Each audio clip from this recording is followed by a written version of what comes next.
Hello guys and welcome to the third episode of Pokestuff Explained. In today's episode, by the title you can already see, we're going to be talking about what is a genwunner.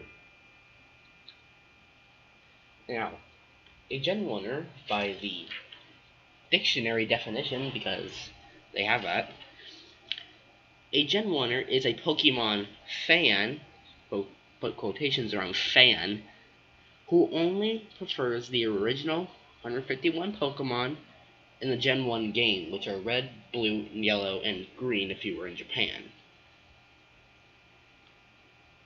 These are actually the most hated people in the Pokemon community. Now, of course, there are other names for the kind of people who only like Johto Pokemon or only Hoenn Pokemon. I couldn't find their names though, which kind of sucks, but eh.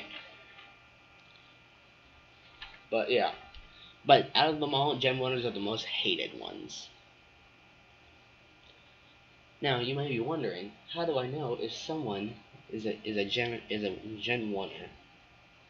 Here are some things, well, at least two things that they say that I completely hate. I just can't keep up with all these new Pokemon. This is something that Gen 1ers always say. Now this is actually complete bull, because actually the human brain can process, I don't know the exact number, but the official Pokemon site called Bulbapedia, the human brain can process everything in that. At least all the Pokemon species, so technically you can keep up with all the new Pokemon. It's just nostalgia. That's the main thing with Gen 1ers. They say it's the best, but it's only because of nostalgia. They literally don't think it's good, it's just nostalgia. It's just stupid, okay?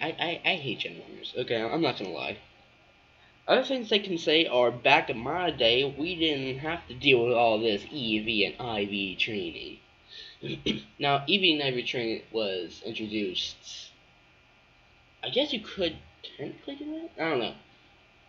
But the issue, what they say is, because what's so stupid is because you don't need to do this stuff in order to enjoy a Pokemon game. Do you think that kids who make up a large portion of Pokemon fanbase are doing this? No. God, ugh. I didn't even know about EV and IV training until I turned like 8 years old.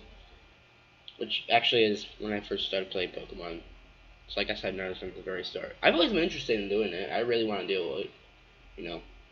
Instead of doing it on Showdown. I'm recording this on Showdown, by the way, because I was going to record some Generation 7 random battles later. Anyway, and when people say it's the best game ever, that's another thing. That is complete bull. Because over here, the problem with Gen 1, this was in the link. There was a link in the description of Dookie Shed's video, which is called Gen 1 Needs to Shut Up. I completely agree with that, by the way. Anyway, I'll leave a link in the description to his video, because his video explains it way better than I can. That video was actually the inspiration for this video. Anyway, the problem with Generation 1. You got a whole bunch of ghosters, let's do it. Leafy and Toxic went off the same calculator when they were stacked. Makes Leafy drain double the damage Toxic dealt, and Toxic deal double the damage Leafy drain every time you reach the end of the turn. So they would stack upon each other every time. And that was just stupid. Alright, Toxic turns to normal poison if you switch out while it's affected on it. So when you use Toxic, it says you are badly poisoned. If the opponent switches out and goes back in, it's just regular poison. So poison wasn't really a great status condition back in Gen 1. Critical hits were based off speed. So here's the deal. Pokemon like Persian, who have about a 28% chance of hitting the critical, if you teach him Slash, that goes to like 99%. Basically, you get a Persian with Slash, you're guaranteed to hit a critical most of the time. The instant kill moves are based off of speed as well. So like Fissure, stuff like that, based off speed as well. So slower Pokemon, completely useless. Also, the move Focus Energy cuts your critical hit ratio in half by 75%. Shit, sorry. But that's a glitch. It's supposed to be the other way around. It's supposed to increase it. which is stupid.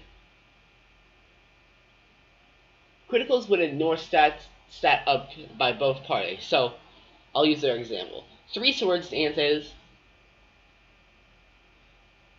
So let's say I set up three swords in, and I had a critical. It will just do regular damage. The 3 swords dances will not count in the buff. Of course, this also means that no matter how many times your opponent uses a defense increasing move, it'll still do normal damage, but when it comes to paralysis and burn, here's the deal.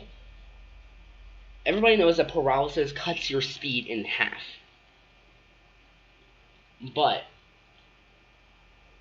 when you cut your speed in half, what the move agility does, it raises your speed back to normal and then increases it by another stage. So paralysis wasn't really all that great either. Same thing with burn. You use swords dance, goes back to normal, and then raises up another stage.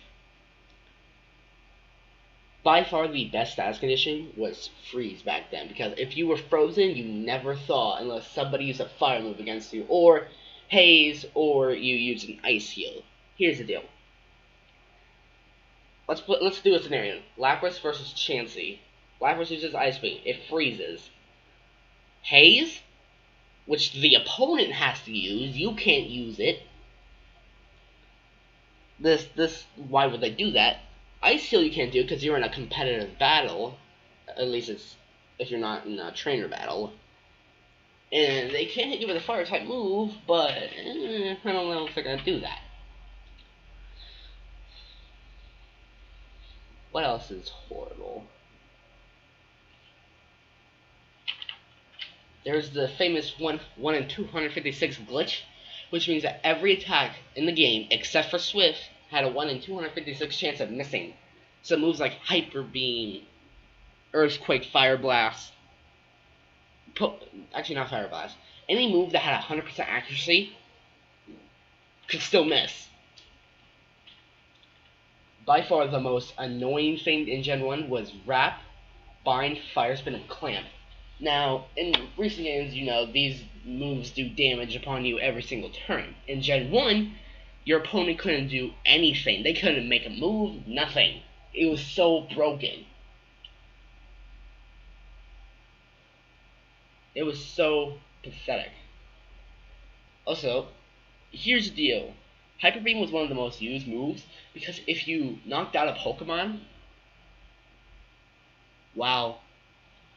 if you knocked out a Pokemon while using Hyper Beam, you didn't have to recharge. And guess what? Hyper Beam was a physical move back then because all normal moves were considered physical back then. And Pokemon like Dragonite, Gyarados, Aerodactyl were really good at using that. By far the 2 best ones to use it are Snorlax and Tauros. They were amazing users.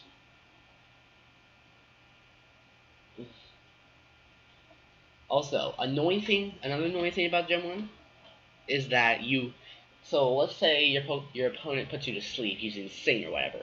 You have to wait an entire turn to wake up. And what I mean by that is in the recent Pokemon games, what you do is that when you wake up, you're able to use a move as well.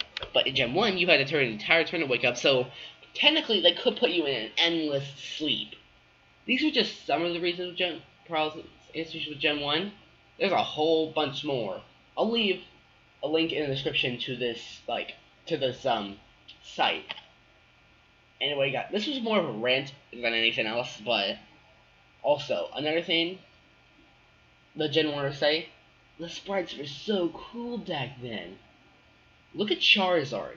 What the hell happened to you? I mean, Blastoise looks okay. Blastoise kind of looks cool. Charizard looks weird. I'm just gonna go through this real quick. I don't know what happened to you. One of your eyes, you look like you just took some drugs. You just look like a duck thing. I don't know what you are. I don't even know what happened to you. Arcanine looks kind of cool. Grimer, eh. Slowpoke, this looks like he took some drugs as well. Lickitung, ugh. Golbat is one of my personal favorites. Pidgeot doesn't look that bad. Venusaur also does not look that bad. Anyway, I'll leave a link in the description to this website so you guys can check out the rest of them, but that was just some of them. I'll see you guys later. Also, another nice little thing to end this on. genwunners have their own opinions, even though they're completely wrong. Like, comment, subscribe. I'll see you guys later. Peace.